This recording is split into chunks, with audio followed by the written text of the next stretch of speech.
I think this is a no-brainer to me. The dollars are pretty clear. You don't have 2 police departments, you don't have 2 fire departments, you don't have 2 street crews, you've got 1. And you want to have 1 city hall. So the dollar savings are obvious, especially over the long run. And the marketing benefits are very clear.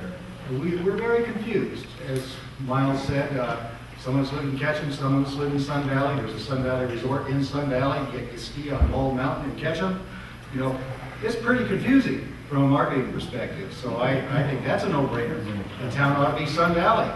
And I know that some people in Ketchum are kind of worried about losing their name, Ketchum. You know, if you live in New York, you say, I live in Queens, or I live in Manhattan, or I live in the Bronx. If you live in Seattle, you say, I live in Fremont, I live in Magnolia, I live in Laurelhurst, I live in Ballard. Even if you live in Sun Valley, you say, I live in Elkhorn. In Ketchum, I live in Warm Springs. In Ketchum, I live in West Ketchum. So we can keep our neighborhood identity. We can keep the name Ketchum. And we can even keep the same zip codes. I want to close my comments on something I was involved in back when I was consulting with the governor's office in Pennsylvania.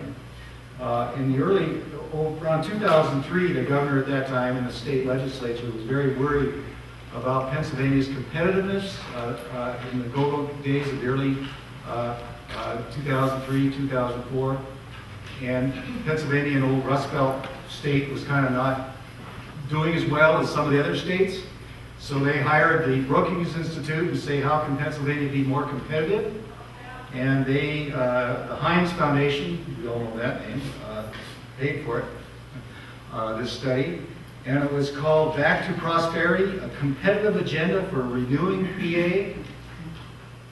And their number one advice was Pennsylvania suffers because hundreds of overlapping municipalities working at cross purposes with one another.